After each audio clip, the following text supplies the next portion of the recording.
오늘은 하나님이 주시는 평안이라는 제목으로 하나님의 말씀을 좀 나누려고 합니다. 우리가 성경을 이렇게 보면 33만 6천 장가요. 그리고 이제 그걸 줄이면 이제 613개의 그 율법이 나옵니다. 613개가 어떻게 나오냐면 그 구약 당시에 제사장들이 입는 옷을 에봇이라고 그러는데, 에봇 밑에 치마에 보면, 에봇 밑에 보면 여기 금방울 그리고 이 석류 이렇게 그걸 조그만 것들을 이렇게 갈았어요. 이렇게 뺑 돌아가면서. 그래서 그게 몇 개가 아니면 613개를 갈아요. 그 방울을 이렇게. 쉬워보진 않았는데 책에 나와 있어요. 613개 은방울 석류 은방울 석류 이렇게 하고 613개를 그 에봇 끝에다 달아요. 왜 다느냐면 대제사장이 1년에 한 번 그 모든 백성들의 피를 가지고 지성소로 들어갑니다. 지성소에 들어가가지고 예배를 혼자 들어가서 예배를 집례하는데, 그 예배를 집례할 때마다 딸랑 딸랑 딸랑 딸랑 딸랑 소리가 나요. 그 에봇 밑에 그 둘러선 그 이 방울 소리가 난단 말이에요. 그럼 이제 많은 백성들은 그 지성소 성소 앞에서 다들 그 제사장이 어떻게 제사를 지내나 듣는 거예요. 보이지 않는데, 가로막혀갖고 보이지 않는데 어떻게 지켜보냐면 그 방울 소리가 딸랑 딸랑 딸랑 딸랑 그러면, 아, 지금도 하나님이 그 제사장의 제 예배를 받으시는구나 하는 걸 아는 거예요. 그러니까 제사장이 움직이는 그 소리를 들으면서, 아, 우리들의 죄가 지금 용서되고 있구나, 얼마쯤 내 죄가 용서됐겠구나. 근데 그런 걸 보는 거예요. 그러니까 제사를 지내려면 제사의 그 예법 있잖아요. 그러니까 대제사장이 그 예법을 처음부터 지성소에 들어가서 그 예법을 행하면서, 뭐냐면 움직이는 거예요. 딸랑 딸랑 딸랑 딸랑. 그게 뭐냐면 613개. 그래서 율법은 613개로 되어 있어요. 그리고 다음에 율법을 이제 신약시대에 갖고는 10개로 줄였잖아요. 10계명이라. 10계명을 지키기 어렵다 해갖고 2계명으로 줄였어요. 하나님 사랑, 이웃 사랑. 그것도 어렵다 해서 한 가지로 줄였는데, 하나님 사랑, 이걸 줄인 거예요. 여러분들은 다 하나님을 사랑하는, 그래서 성령을 완성하는 이런 은혜가 있기를 주님의 이름으로 축복합니다. 우리가 이제 보통 추석 명절 잘 보냈잖아요. 근데 보내고도 보면 저 자신을 돌아봐도 찝찝한 게 너무 많은 거라. 왜? 33만 6,400자인가? 그 성경 전체. 또 그 줄이자고는 613개 율법. 그 줄이자고는 10개, 10계명 중에서 내가 지키지 못한 것들이 많잖아요. 그런데 마음이 이제 부담이 되잖아요. 근데 어떤 목사님이 그런 이야기를 하더라고요. 그런 마음의 부담을 갖는 사람들을 위해서 제가 11계명을 하나 만들었습니다. 11계명을 만들었어요. 뭔데? 들키지 마라. 재직근하고 들키지 마라. 근데 그걸 듣고 한참 웃었는데, 우리 인생이라는 게 다 그렇잖아요. 하나하나 돌아보면 정말 인간이 좀 내세울 것 없지만 하나님은 긍휼히 여기시는 거예요. 그러니까 여러분이 잘못했거나 들키지 않으면 됩니다. 그래도 하나님은 다 뭐 한다고요? 보고 계시다고 하는 거. 그래도 어쨌거나 들키지 마세요. 사람 전에서는 들키지 않아요. 오늘 시편 4편에 있는 말씀, 하나님 주시는 평안인데요. 이 4장은 뭐냐면 저녁의 찬송이라고 그래요. 저녁의 찬송. 그러니까 아침 찬송은 시편 3편이고 저녁 찬송은 시편 4편이에요. 근데 시인은 많은 사람들이 예수 믿는다, 신에 대해서 막 낙담하고 불평하고 신을 원망하는 거예요. 근데 시인은, 그러니까 오늘 시편 4편을 쓴 시인 다윗이죠. 시인은 하나님을 신뢰하고, 그러면 뭐예요? 그분의 인도로 새로운 기쁨을 누린다는 걸 말하는. 그러니까 세상 사람들은 다 하나님에 대해서 원망을 하는데 다윗만 유독 하나님을 찬송하는 거예요. 왜 그러느냐 하는 그 얘기를 하는 거죠. 1절에 보면 자기의 기도가 응답되지 않았다고 많은 사람들은 막 원망하고 불평하고, 예수 믿는 게 이 모양이냐고, 근데 가는 길이 왜 이렇게 힘드냐고, 정말 하나님 말이 안 되느냐 이렇게 막 괴로워하고 막 하나님에 대해서 원망 불평하는 내용이 바로 1절이에요.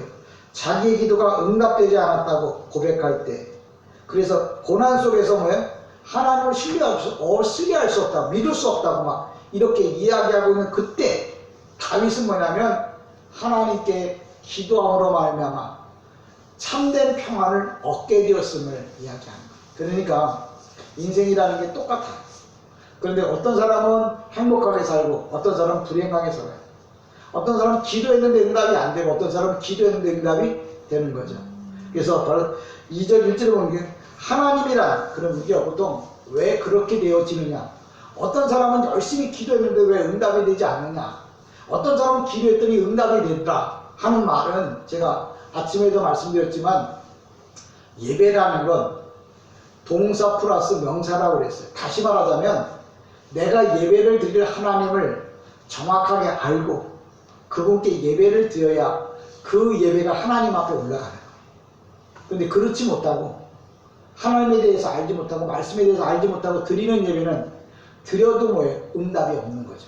오늘 다윗은 여호와 하나님이라고 부를 때 바로 그 하나님이 어떤 하나님인가를 정확하게 아는데 그 하나님이 어떤 하나님이냐, 구원의 하나님이라는 걸 여호와 다윗은 정확하게 알았어요. 왜?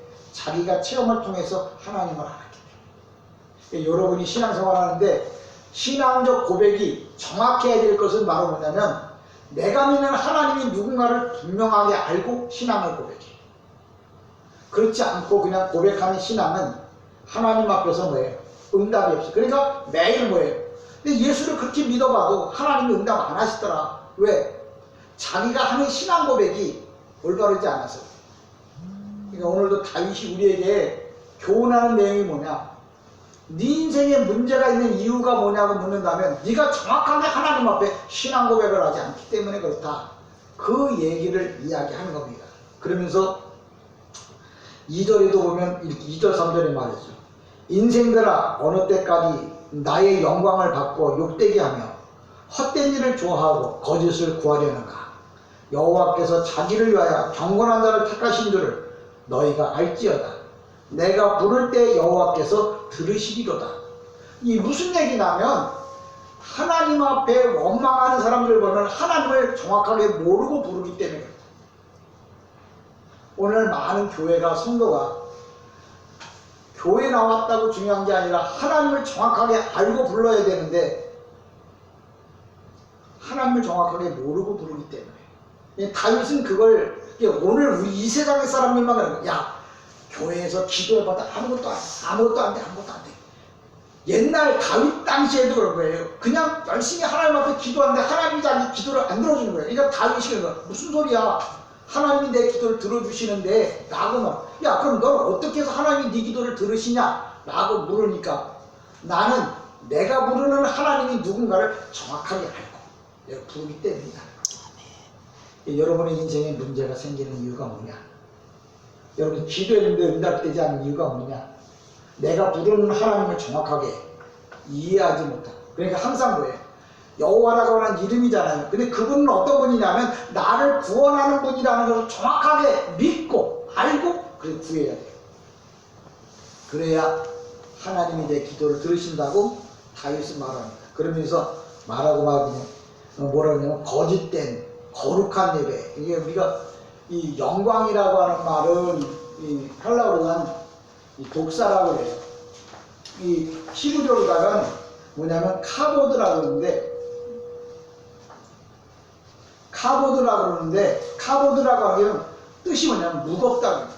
야, 하나님께 예배를 드리는 건 무겁게 드려야 된다고 하는데 그 무겁다고 하는 말이 무슨 말이냐면 거룩하게 드려야 한다는 말을 하는 거예요. 거룩하게 예배를 드려야 하나님이 그 예배를 받으신다. 그 얘기를 하는 거예요. 그러니까 오늘날 우리가 예배를 드릴 때 거룩한 예배를 드리라고 하는 말은 쫄랑대지 말고 거룩하다는 무겁게. 이 무겁다고 하는 말은 뭐 힘들게 드리라는 말이 아니고 정말 마음을 중심을 모아서 드려야 그 예배가 거룩한 예배가 되는 거예요. 그러니까 이 마음이 혼합되지 않은 것, 여러 가지 생각 가운데 드려지는 예배는 거룩한 예배가 될 수 없는 거예요. 그러니까 우리 많은 사람들이 거룩한 예배 그러면 외형적인 걸 보는데 거룩하다고 하는 것은 하나님의 뜻에 맞느냐 안 맞느냐, 그게 거룩하냐 아냐를 결정하는 거예요. 그러니까 사람들이 교만하다, 그 얘기 뭐냐면 소리를 세게 내서 교만한 게 아니고 하나님의 뜻에서 떠나는 교만한 거예요. 아무리 부드럽게 말을 해도 하나님의 계획에서 떠나면 그건 교만한 거예요. 거룩하다고 하는 말은 하나님의 계획에 맞춰서 드려야 거룩한 거예요. 성경 이렇게 뛰는 게 거룩한 거 아니에요. 오늘날 많은 분들이 이렇게 하고 이렇게 다녔다고 거룩한 게 아니고 하나님의 계획과 뜻에 맞춰서 마음 중심이 하나로 모아져서 하나님 앞에 예배를 드릴 때 거룩한 예배라고 그래요. 그러니까 할라우드는 독사라고 그러고 히브리어는 카보드라고 그래요.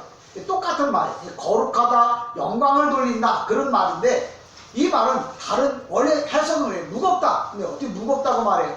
거룩하다 그렇게 말할 때 그 거룩이라는 하나님의 말씀에 맞춰서 예배를 드리는 것이 거룩하다는 거예요. 근데 중요한 건 이 카보드라고 하는 영광 옆에 또 카자브라고 하는 말이 있어요. 비슷비슷해. 근데 이 카자브라고 하는 말은 거짓신이에요. 오늘날 많은 사람들이 카보드냐 카자브냐 그냥 거짓된 예배를 드릴 거냐 진실한 예배 거룩한 예배를 드릴 거냐 요게 요새 말로 말하면 한 끗 차이야. 내가 하나님 앞에 예배를 드릴 때 거룩한 예배 카보드를 드릴 거냐 아니면 카자브를 드릴 거냐 요게 글자 하나 차이라니까요. 우리나라 말 노래도 그죠. 점 하나 찍으면 님이 되고 빼면 님이 되고 점 하나 붙이면 남이 된다고 그랬죠. 오늘 사탄이 우리에게 아주 가깝게 와갖고 그럽니다. 카보드로 드릴 거냐 카자브로 드릴 거냐. 거룩한 예배와 거짓된 예배는 뭐냐면 거룩한 예배는 마음을 오직 주님에게만 향하는 거예요. 다른 데 신경 쓰지 않고 거기에만 집중하는 거예요. 근데 이 자리에 앉아갖고 생각이 두 가지, 세 가지로 나눠져. 눈은 목사님을 보고 있는데 마음은 뭐예요? 세 가지, 네 가지 나오는 게 이거 거짓된 예배야. 그러니까 목사가 딱 보고 참된 예배를 드렸니 거짓된 예배를 드렸니 보면 알아요. 목사님 어떻게 알아요? 사람이 딴 생각하면 눈이 여러분도 알잖아요. 멍 때리고 있잖아요. 근데 하나님을 바라다 볼 때 어떻게 해요? 눈빛이 빛나. 그러니까 여러분이 거룩한 예배를 하나님 앞에 드리기를 축복합니다. 그러니까 똑같이 와서 시간을 드려도 어떤 사람은 하나님 앞에 응답받고 돌아가고 어떤 사람은 뭐예요? 백날을 드려도 아무런 대책도 없이 그냥 인생 사는 거예요. 종교생활이죠. 오늘 다윗이 우리 인생에게 그런 거예요. 인생들아 어느 때까지 카자브 그냥 뭐예요? 하나님이 떠나 있는 예배를 드리겠느냐 하나님이 응답하지 않는 기도를 하느냐 그렇게 얘기하는 거예요. 다윗은 뭐예요? 자기는 하나님이 계속 자기의 기도를 들으신다. 3절 하나님께 인도를 받고 싶은 자는 하나님께 부르짖어야 한다. 그런데 그 부르짖음이 어떤 부르짖냐면 목숨을 걸고 기도하라는 거예요. 우리가 보편적으로 기도하기 힘들고 어려우면 그래요. 목사님 중보기도 좀 해주세요. 목사님 안수기도 좀 해주세요. 그런데 기도는 이 중간태로 떠요. 왜냐하면 자기 스스로 하는 게 기도예요. 그러니까 많은 사람들이 힘들고 어려울 때 중보기도 해달라고 내가 중보기도하면 다 된다고 그러는데 실상 기도라고 하는 제목은 기도는 뭐냐면 중간태로 뜬다는 거예요. 중간태로는 뭐냐면 자기 스스로 하는 게 기도예요. 남의 도움을 받는 건 안 돼요. 그러니까 여러분이 힘들고 어려워도 땀을 흘리면서 기도해야 그 기도가 여러분에게 열매로 이제 다가올 줄 믿습니다. 한 사람 목사님 안수 할렐루야 아멘. 그런 기도는 아니에요. 물론 아닌 건 아니에요. 그런데 진실한 거 우리가 잘 알잖아요. 동물들을 보면서도 알아요. 어떤 아이가 이렇게 동물 길을 가다 보니까 이 매미가 이제 나오기 위해서 막 바둥바둥 되는 걸 봤어. 그래서 애가 불쌍해갖고 뭐예요? 그 매미의 그 집을 이렇게 찢어줬단 말이에요. 그러니까 나비가 빠른 속도로 나오긴 했는데 얼마 가지 않아서 뭐예요? 동물들이나 뭐 저 새들에게 잡혀먹어요. 왜? 그냥 그걸 꼬치를 막 뚫고 나오려고 바둥바둥 애를 쓰면서 이 날개에 힘을 길러야 세상에 나와도 뭐예요? 공격하는 자들로부터 빨리빨리 피해 도망간단 말이에요. 근데 이게 약하면 공격하는 자에 의해서 금방 뭐예요? 잡혀먹는. 신앙도 뭐예요? 그래서 항상 여러분 금을 좋아하잖아요. 금. 금이 뭐냐면 금이에요. 자아분데 금이 자아분데 금이 왜 좋으냐면 아무것도 안 섞여서 금이 좋은 거예요. 예, 금은 원래 본질적으로 금이라는 게 존재하지 않아요. 모든 광물들 가운데 1mm의 조금의 그 금이라는 성분이 있는 거예요. 그러니까 금 한 돈을 만들려면 큰 돌멩이 몇 개를 부숴가지고 용광로에 넣어서 불순물들을 다 걸러내봐야 금 요만큼 나와요. 예, 금이 귀한 이유는 뭐냐? 다른 게 섞이지 않았다고 하는 거예요. 우리가 금보다 귀한 믿음이라고 하는 말은 세상 것이 섞이지 않고 오직 말씀 안에만 들어와 있다고 해서 금보다 귀한 믿음이라고 말하는 거예요. 근데 금은 그냥 오는 게 아니고 엄청난 시련을 통해서 온다. 그러니까 여러분의 인생에 어려운 일이 오면 야 이거 큰 상급 주려고 하는구나. 그러니까 목사님들이 야 고난은 상급이래. 왜 상급인지 설명을 안 해주는데요. 왜 고난이 상급이냐면 그 고난이라고 하는 것은 내 인생에 쓰고 달고 괴롭고 외롭고 슬프고 이런 것들을 다 뭐예요? 뽑아내. 그럼 거기 오직 뭐만 남냐면 하나님의 말씀만 남는 거예요. 그러니까 우리가 설교를 들으면 별의별 막 오만 작동 소리가 막 들리잖아요. 근데 그게 정말 정금으로 남으려고 그러면 내 인생에 시련이라는 게 온단 말이에요. 그래서 이것도 잘못됐어요. 하나님 저것도 잘못됐어요. 그러면서 내 안에서 뭐예요? 잘못된 것들을 자꾸 뽑아내. 그리고 나면 뭐만 남냐면 하나님은 나의 구세주가 되시며 하나님은 나의 창조주가 되시며 하나님은 내 인생의 전부가 되시며라고 하는 순수한 말씀만 나와. 그게 바로 뭐냐면 정금이에요. 그게 믿음이라고요. 그걸 가지고 있는 나를 물어보는 거예요. 섞여가지고 이따만큼 갖고 있어도 그건 믿음이 될 수 없는 거예요. 이따만한 돈을 넣고 이거 금이라고 해도 맞아요. 몇 미리의 금이 들어있다고요. 근데 그걸 금이라고 말할 수는 없는 거예요. 오늘날 많은 사람들이 예수 믿는다고 이따만한 세월을 다 갖고 있는 거야. 그 안에 별의별 걸 다 집어넣었어. 이게 믿음이야. 그래도 맞아. 근데 틀린 거예요. 왜? 믿음은 섞여있는 게 아니라 순수한 거예요. 환난의 여러 가지 고난을 통해서 다 빠져나가고 오직 누구만 남아? 예수. 그분만이 내 안에 계셔. 그걸 성경에서 믿음이다. 오늘날 많은 사람들이 헷갈려해. 교회 안에서 별의별 얘기가 다 들어왔어. 그걸 다 모아놨어. 내 믿음은 이만큼 돼. 내가 교회 다니는 경력이 세월이 이만큼이야. 이게 다 믿음이야. 맞죠? 근데 아니에요. 왜? 믿음은 그렇게 치는 게 아니고 그 안에 있는 불순물들을 다 뽑아내고 오직 주님만을 바라다보고 주님을 향하여 경험되어진 것들로만 남아야 그걸 믿음이다. 예, 그것 갖고 하나님 나라 가는 거예요. 이 산더머리만한 거 갖고 간다. 오늘 다윗도 그 얘기를 하는 거예요. 왜 나는 기도가 응답되는 안 되느냐? 그 얘기 뭐냐면 네 안에 아직도 뭐예요? 불순물이 많다.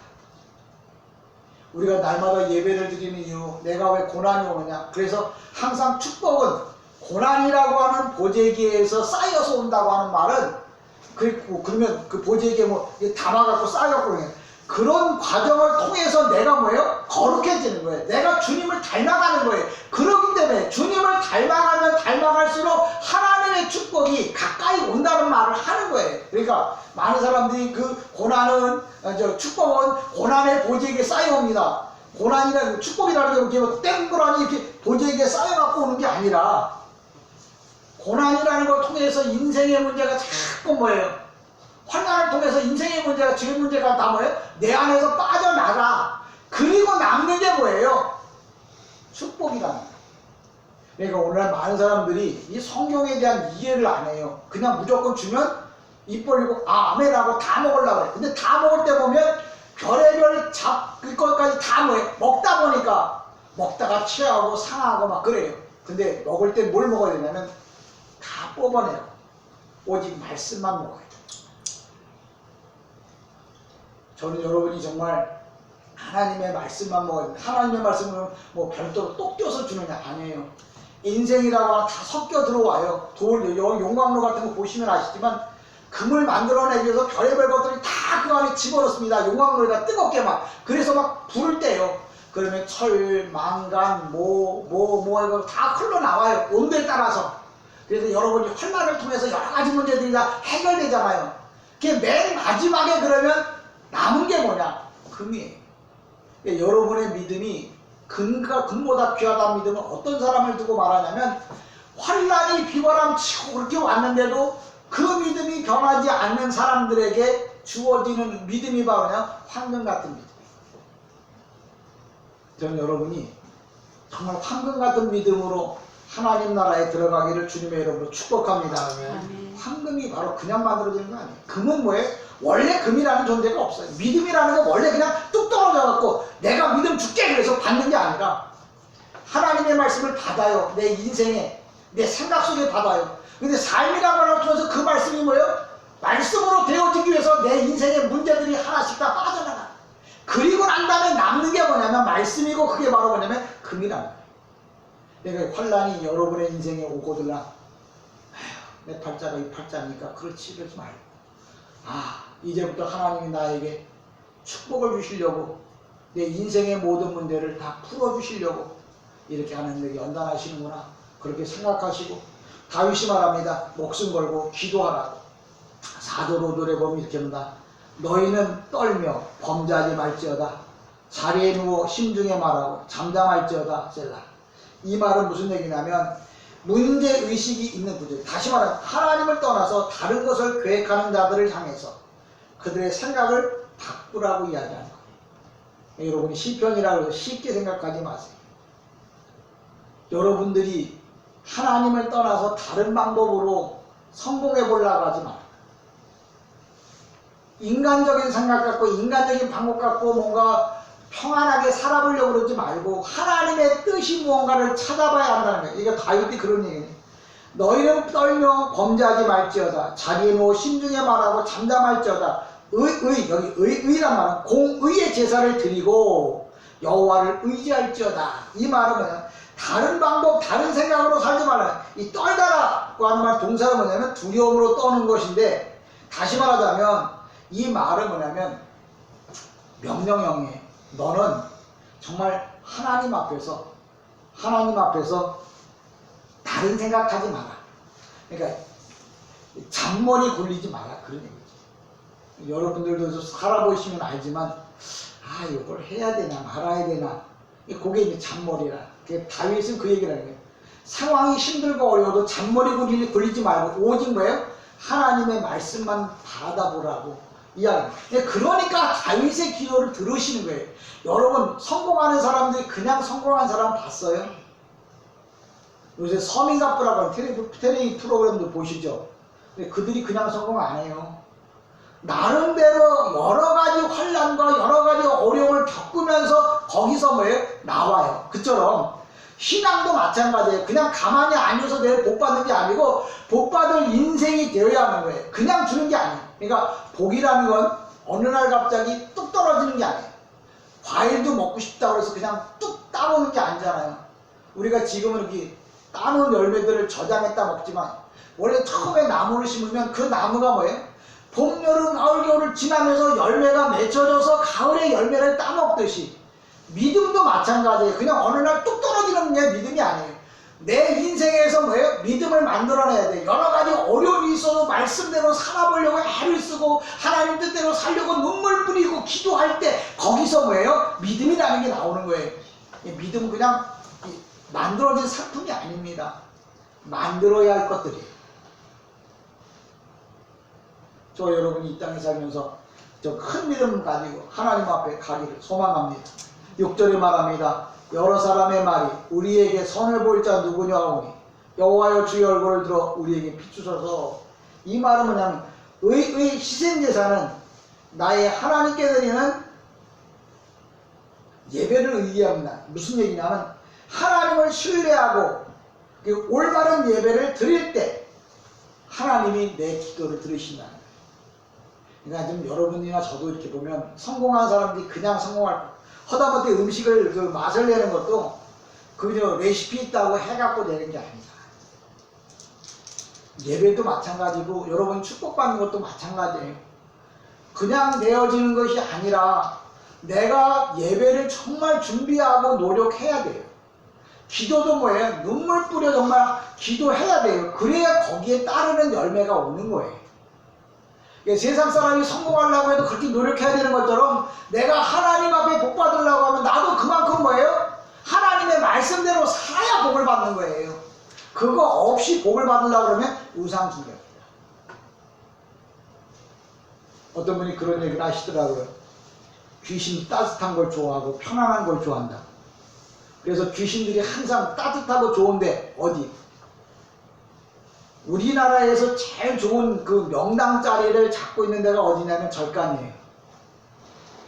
거기가 제일 따뜻하고 좋아요. 세상 말로 말하면 명당 자리라. 거기 누가 있냐면 귀신이 살고 있는 거죠. 그보다 더 따뜻한 데가 어디냐? 사람의 마음. 못된 생각, 못된 마음 갖고 있는 이 사람의 마음에 누가 들어온다고요? 귀신이 들어오죠.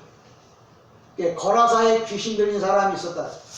그 거라사에 귀신 들린 사람이 귀신이 자그마치 몇 명이 들어왔냐? 예수님이 물어봅니다. 그 귀신 들린 사람한테 너 이름이 뭐냐? 나 이분단입니다. 그 당시 뭐냐면 이분단 그러면 약 6,000명 정도가 되는 거예요. 6,000명 정도가 1분단이에요. 6,000명의 귀신이 그 사람 속에 들어온 거예요. 그 사람이 딱 그 사람 속이 좋아서. 여러분이 하나님의 말씀에 합당하지 않으면 누가 들어와서 한다고요? 귀신이 내 안에 들어와서. 갈등이 왜 일어나는 거예요? 하나님의 영과 사탄의 영이 계속 싸우기 때문에. 그러니까 나를 그래서 깨끗게 하고 청소한다고 하는 말은 내가 날마다 하나님 앞에 잘못됐다고 회개하고 참회하고 기도하는 이유는 내 안에 사단이 들어와 살지 못하도록, 내가 하나님의 계획을 떠나서 살지 않도록, 잔머리 부리며 살지 않도록 하기 위해서 날마다 뭐예요? 내가 눈물 뿌려 기도하는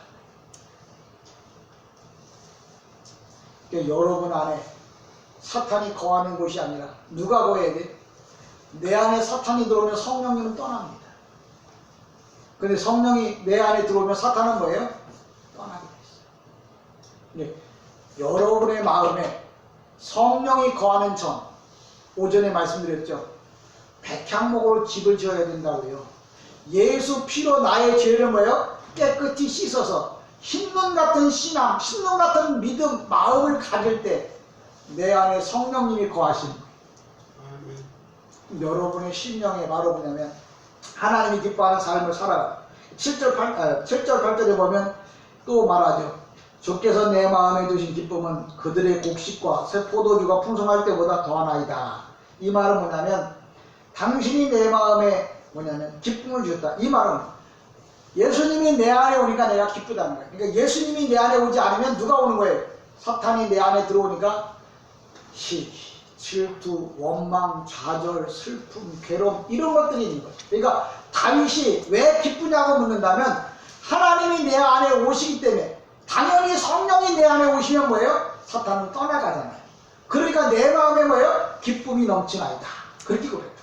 그러니까 다른 말로 말하면 기쁨이 왜 오느냐? 내 안에 성령님이 계시기 때문에 기쁨이 오는 거예요. 내가 원망, 미움, 시기, 질투 이런 게 왜 생기느냐? 이건 내 안에 하나님의 영이 떠나고 뭐예요? 사단이 내 안에 들어와 있기 때문에. 그러니까 이런 말씀들을 들으면서 뭔 생각을 해요? 주여, 아직도 내가 미워하고 원망하고 죄질 마음, 생각 이런 것들이 다 뭐예요? 내 안에 있어서 내가 이렇게 괴롭습니다. 하나님 이런 걸 내게서 좀 떠나가게 해달라. 눈물 뿌려 기도하면 그것이 떠나감과 동시에 성령께서 내 안에 들어오시면 여러분의 입에서 나오는 게 뭐예요? 찬송이에요. 아까 할렐루야라고 안 하고 알렐루야. 저는 알렐루야가 무슨 뜻이냐? 잘 불렀지? 그리 물어볼 줄 몰랐지? 원래 히브리어로 말할 때면 할렐루, 야흐 이렇게 불러야 정확한 발음이에요. 야흐라고 하는 말은 실은 아람어예요, 아람어. 그러니까 아람어는 야흐는 하나님이야. 할렐루라고 하는 말은 구속의 하나님이에요. 구속의 하나님을 내가 목숨 걸고 찬송합니다라고 할 때가 뭐냐면 할렐루, 야흐. 그러니까 히브리어를 정확하게 모르는 사람은 할렐루인데 할렐루, 야흐로 불러요. 이게 단어가 그래요. 정상적으로 부르는 거예요.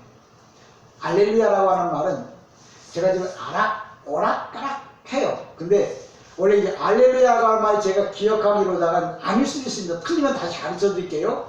아람어예요. 아람어. 아람어는 뭐냐면 히브리어의 사투리가 뭐냐면 아람어예요. 그러니까 약간 달라. 약간. 그래서 할렐로 여기 히브리어, 알렐로 아람어. 성경에는 22개의 언어가 성경 안에 들어와 있어요. 그래서 이게 무슨 말인지 아랍어 다르고 아람어 다르고 히브리어 다르고 헬라어 다르고 라틴어 다르고 이 성경에 다양한 언어가 들어와 있어요. 그러니까 그걸 구분해 갖고 요건 요런 뜻입니다라고 구분을 해줘야 돼요. 구분을 안 해주면 헷갈려. 어떤 사람이 주님이 마지막에 오십니다. 마라나타 그래갖고 여기다 써서 붙이자. 마라나타가 성경에 우리 성경에는 없어요. 사마리아 오경에 보면 마라나타라는 단어가 나와. 70인역에 보면 마라나타라는 단어가 나와. 거기서 갖고 온 거예요. 라틴어 성경에 보면 그런 말이 나와요. 우리 성경에 없어요. 근데 그걸 막 갖다 막 쓰는 거예요. 그러니까 이게 선무당에 사람 잡는다고요. 정확하게 모르고 아무거나 갖다 오면 새로운 거라고 막 소개를 하는데 그게 어떤 것인지조차도 모르고 소개를 하는 경우가 많아요. 그래서 그런 사람을 가리켜 선무당이라고 해요. 오늘날 의사 자격증도 없는 사람이 문신을 몇십만 명을 해줬더라고요. 얼마 전에 뉴스에 보니까 어깨너머로 쳐다보고 마취해서 이거 문신하고 막 그러더라고요. 그게 뭐예요? 짝퉁 의사잖아요. 오늘날 여러분들이 눈을 동그랗게 뜨고 봐야 할 이유가 뭐냐? 저 사람이 진짜 짝퉁인지 아닌지 구분해요. 또 기도해야 됩니다. 하나님, 저 사람이 진짜 선한 목자인지 일인지 악당인지. 난 몰랐어요. 몰랐다고 해서 책임을 면제해 주진 않습니다. 그러니까 여러분들이 믿음에 대한 것들을 분명히 얘기해야 돼요. 8절에 보면 그렇게 말해요. 내가 평안히 눕고 자기도 아니니 나를 안전히 살게 하시는 오직 여호와이시니라. 왜냐하면 여기 8절에 보면 단어가 하나 붙었는데 왜냐하면 시의 사람들과 화해했으면 결국 하나님 안에서 평안한 잠에 들어갈 수 있다는 거예요. 그러니까 오늘도 우리가 참된 평안을 얻기 위한 방법이 뭐냐? 인간관계가 잘 형성되어지면 하나님 안에서 평안해질 것이다 라고 다윗은 말합니다. 그러니까 나는 하나님하고만 관계를 맺으면 좋겠어. 사람하고는 관계를 맺기 싫어. 사람과의 관계가 형성되지 올바로 맺어지지 않으면 하나님과의 관계도 맺어지지 않습니다. 왜? 하나님은 사람을 만들 때 서로 교제하려고 합니다. 사람들과 교제하려고. 근데 하나님이 불편하잖아요. 나는 하나님 좋은데 저 사람이 하나님이 나하고는 관계가 안 좋아. 그러면 부모 입장에서 이 아들 이 아들이 같이 잘 지내면 부모는 뭐예요? 행복하잖아요. 자식이 큰아들 작은아들 같이 행복하면 그것 때문에 부모는 행복한 거예요. 다윗이 하는 말의 고백이 그거예요. 내가 참 평안한데 왜 평안하냐면 사람과의 관계가 형성되어져 있기 때문에 나는 주 안에서 평안하다. 그 얘기를 합니다. 여러분들 예수 닮아서 평안하다는 말을 어떻게 설명하느냐면 인간관계가 아름다워야 주 안에서 평안할 수 있다. 그 얘기를 하는 겁니다. 쉽지 않죠. 세상 사람들보다 좀 가족이 막 이번에 추석 추석 명절 구정 명절에 형제간에 막 싸우고 야 너는 진짜 남들만도 못해 라고 하는 이유 그 얘기 뭐냐면 그 문제가 풀어져야 하나님 안에서 평안을 얻을 수가 있다고요. 그런 문제가 가족의 문제가 풀어지지 않으면 하나님 안에서 평안을 얻을 수 없어요. 그런데 어떻게 하는 줄 알아요? 무당 부타도 돼요. 그건 나 봐두고 하나님 내 안에서 평안을 주세요. 하나님 원칙이 뭐예요? 인간관계를 형성하고 인간관계를 풀고 와. 그래야 네 안에 평안이 있겠다. 그런 거야. 근데 우리는 어거지로 믿으라고 어거지로. 인간관계는 상관없고요. 하나님 나를 평안하게 해주세요. 아니 내가 말하는 말은 뭐냐면 인간관계를 형성하고 와라. 그럼 내가 너에게 평안을 주겠다. 그러니까 그걸 그냥 시선적으로 표현할게요. 자식이 많아. 그 자식이 화목하게 부모에게는 효도고, 그게 뭐예요? 부모의 기쁨이. 내가 하나님의 기쁨을 얻으려고 하면 인간관계가 다 형성돼요. 오늘 다윗이 우리에게 고백하는 바가 뭐예요? 인간관계를 똑바로 형성하고 살라. 인간관계. 아이고, 저도 살아보지만 참 사람 미운 건 진짜 꼴보기도 싫어요. 그거 어쩌라고요? 그럼 어떡하라고요? 십자가 지는 마음으로 그 문제를 풀려고. 예수 믿는 게 뭔데요? 하나님의 명령을 실천하는 거거든요. 하나님의 명령의 실천이 뭐 우리가 특별하게 뭐가 있겠어요? 인간관계 속에 맥혀있던 것들을 풀고 행복하게 살라고. 그럴 때 하나님이 주시는 기쁨이 네 안에 들어온다. 그렇게 얘기합니다. 오늘 다윗의 고백, 바로 사람과의 관계가 올바로 형성되어질 때 하나님과의 관계도 아름답게 풀어진다. 그 얘기를 한 겁니다. 거기요, 여러분 인생사 속에서 참 풀기 어려운 문제들이 있거든요. 그 문제를 풀기 위하여 눈물 뿌려야 합니다. 지속적으로 기도해야 합니다. 그래야 하나님이 여러분에게 참 평안을 주시고. 오늘 많은 사람들이 헷갈려요. 나도 헷갈려요. 그저 그건 상관없이 그냥 하나님과 나하고만 잘해봅시다. 아니, 하나님 절대 그렇게 안 해요. 네가 나하고 잘해보려고 하면 어떻게 해? 이렇게도 잘해야 된다고요. 옆에도. 근데 그거를 빼고 해보려고 하니까 이게 안 되는 거예요. 항상 뭐든지 들어갈 거 다 들어가야 맛이 나는 거예요. 신앙도 마찬가지입니다. 들어갈 거 다 들어가야 되는데 인간관계, 하나님 관계가 형성되어져야 우리 마음에 참 평안이 오는 거예요. 근데 그게 안 되어지면 평안이 오지 않아요. 그럼 어떻게 하냐? 그게 올 때까지 뭐야? 그 평안을 위해서 기도하는 거죠. 저 여러분 이 땅에 살면서 정말 하나님이 원하는 바가 뭔가를 좀 정확하게 하셔요. 그래서 내가 범사가 잘 되어져야 한다는 말은 뭐냐면 이 평행관계, 인간관계가 잘 형성되어져야 모든 일이 다 원활하게 잘 풀린다. 그런 얘기입니다. 지금 나나 여러분들이나 인간관계가 참 많이 막혀 있잖아요. 그러니까 늘 마음에 뭐예요? 평안이 없는 거예요. 다윗은 그 문제를 풀었어요. 그래서 다윗이 고백하기를 난 하나님 안에서 평안하다. 그렇게 고백합니다. 저 여러분 이 땅에 살면서 사람과의 관계가 잘 풀어져서 하나님 안에서 평안함을 얻을 수 있는 이런 은혜가 있기를 주님의 이름으로 간절히 축복합니다. 아멘. 기도합니다. 은혜와 사랑이 많으신 아버지 하나님, 우리가 이 땅에 사는 동안에 하나님을 영화롭게 하는 것도 중요하지만 인간관계가 아름답게 풀어져야 하나님 안에서 내